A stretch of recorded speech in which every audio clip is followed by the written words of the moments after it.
This episode of Chef Talk with Kyle Cherek is brought to you by the hot water people at Reliable Water Services in partnership with MATC, hosting the Hottest Kitchen Entrepreneur Challenge to find Wisconsin's next great food entrepreneur. 3 finalists have been named in this statewide challenge open to aspiring chefs with innovative ideas for food businesses.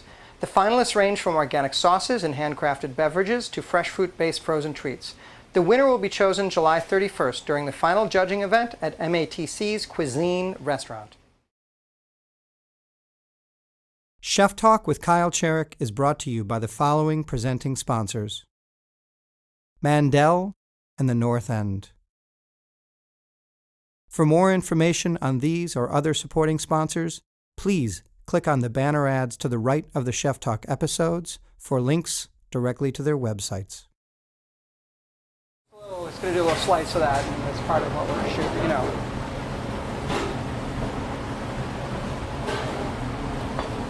All right, let's go cook this guy. Okay, we're off. All right, we're gonna get this out of the way here. So this is a quick sear salmon dish. Quick sear, not so much. I mean, we're gonna crisp the skin. So when I kind of go low and slow, salmon dish? Yeah, exactly. When you go low and slow on the skin, you think I'll southern on me again? Hey man, low and slow.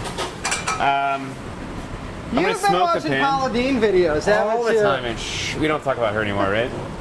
And some corn oil in here. I do, because I thought she was hilarious then, and then so I thought it was bound to happen. The Sues in the background are cracking up. They're running offline. They're it's fine. practically giggling over this Paula Deen conversation. All right, a little salt. A little salt. A little salt. Over the floor, it's fine. Yeah. We sweep up later. All right, so I want to kind of smoke this, but not. I don't want to get so hot that the skin instantly kind of the proteins kind of coagulate and pull away from each other, because then you want to get a nice flat sear. So I want to get a really kind of smoking pan first, and then get the oil tempered so that the oil doesn't bond to the metal. That's why we smoke the pan first. So what are you using? Not olive, because that smokes really. No, good. It does. Corn oil. Corn oil. Okay. So then I'm going to lay the salmon in here, nice and flat. Give it a little bit of weight for a minute. Is there chef hands, by the way? Because if I had just done that, which I have, it's I'd be like, ow, ow, ow, ow, it hurts. 1,000 points of needles. It's just a matter of what would David Beckham say. Right. So, just kind of roll it around a little bit, make sure it's not sticking. Get the skin. You basically are using oil as the medium for heat.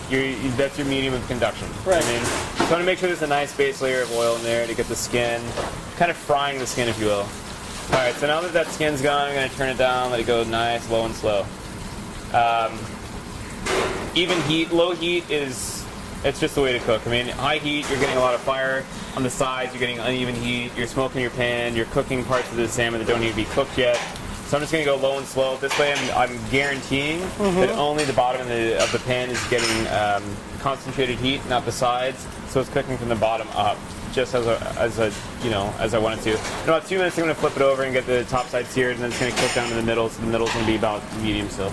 Meanwhile, I'm going to shuck this corn real quick, right over the trash can, just like we do at home, you know? Love it. I'm going to do a real quick creamed corn. This is how I like to do creamed corn. I just take the whole corn cob, shave it real thin on a mandolin. I use a Japanese mandolin. 288 of these on every sweet corn. I'm just saying. I researched corn. How many shoelaces? I don't know, but I researched corn the other week. Really? Yeah, and it's a sweet. I mean, sweet corn is like very specific, right? It's the Frankenstein of corns from what the Aztec, not the Aztec, but the basically the native Mexicans had. Yeah. In essentially South America when the Spanish got there, and then it came over to Europe, and then it came back, and it got crossbred and da da da da. Sure. You know. And, yeah, when I go about paper thin here, this is also you'll see like when I get down to the cob, I'll take it back with a knife actually to it and kind of milk the cob. Okay. We'll get a lot of the starch out of there. That'll help bond the cream or the corn, so we can kind of cream it out like cream corn. Right. That's a lot better than buying the canned stuff or the frozen stuff, you know. Got a 14-inch scimitar here. Really handy for the line. Getting all the corn out too, you can see. Oh yeah. But all that kind of milk is kind of a starchy liquid that comes out of the corn. Well, really helps corn bond is it. amazing because of the starches alone. I mean, the sugars and the starches. The maize. It's amazing. No. Amazing. Maze? No Maze? pun intended. Got it. Look at that. Let's get in there. Yeah. So you can even see that's it's really a cooked gorgeous up and down. crisp on there. Yeah, could have got a little more on that side, but No, that's when you alright. cut into that, it's going to snap, crackle, pop in a good way. I'm probably going to pull that off in a second.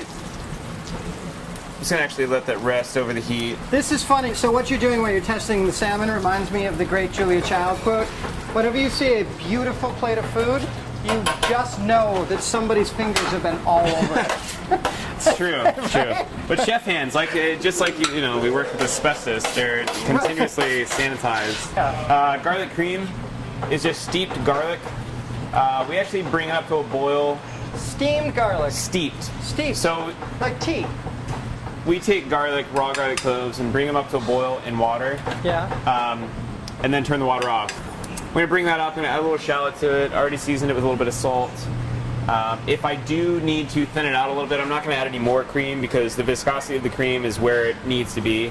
So I use water a lot of times as a medium as well for heat because basically you're only evaporating out water. So if I bring it up to a boil with the cream, I'm just going to make it even more intense, and the cream is already where it needs to be. Water's like the mutual funds in the 80s, first in, first out as far as your money. Right, exactly. This, however, with that being said, is well, it could use a little more cream.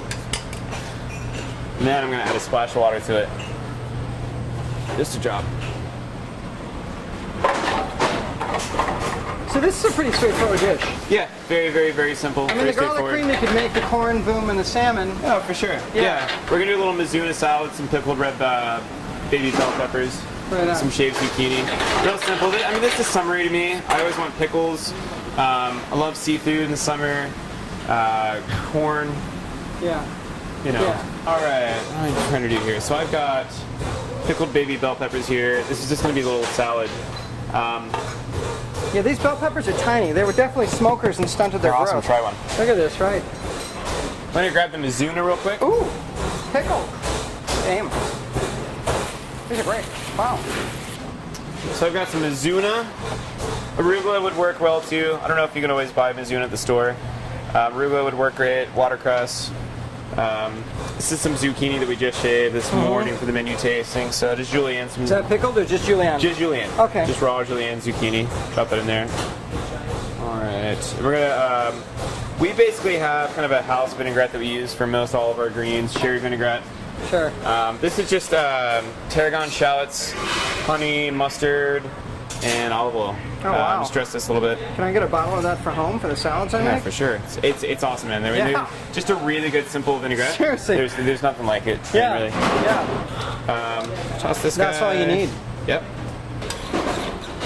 Add a little fiend herb in there, which is just tarragon, parsley, and chive. Not traditional fiend herbs, but it's what I always like to use. It's kind of our blend of herbs that we use for. So you could make your own green salad, little vinaigrette. You could cream corn, throw in your own herbs. Oh, for sure. Sear salmon. Yep. And yeah, this is a lovely dish for home. Yeah, I mean, I still want them to come into the Rumpus room, man. No, there's aspects here that you guys do that you do because you're a restaurant. A little bit more, not en masse, but with a little bit more prep. Right. I mean, the fact, like we pickled these peppers 3 days ago. Right. You're not necessarily going to want to go through all that at home. But I mean, if you are, you could very easily do this dish at home for sure. Right. But you could make your own kind of like homespun vinaigrette and a little bit of arugula that you buy at a whole paycheck. Oh yeah, for sure. And then boom. Yeah. Nice plug. It's not a plug. It's a. It's true. It's like half my paycheck. It's not the whole paycheck. Yeah, nice and crispy. Okay, so this guy in right there. I was doing this actually with basil oil, and then we just kind of decided it needed a little more pop. So. Oh, the red is beautiful. So what is in Aleppo oil? Aleppo and oil.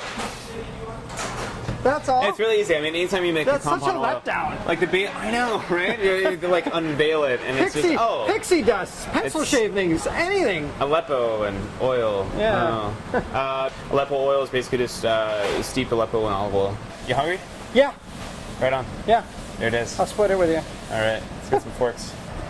So there you have it. Crispy salmon dish, cream corn. Crispy salmon dish. What's the official name? Salmon dish. It's Matt Kerley, Rumpus Room. Cool. The dude can cook, and they have drinks. And he looks like David Beckham. No? Party fillets. One is rare. Some filet, one rare. One chicken. Party style. 7 party salmon. 2 mushroom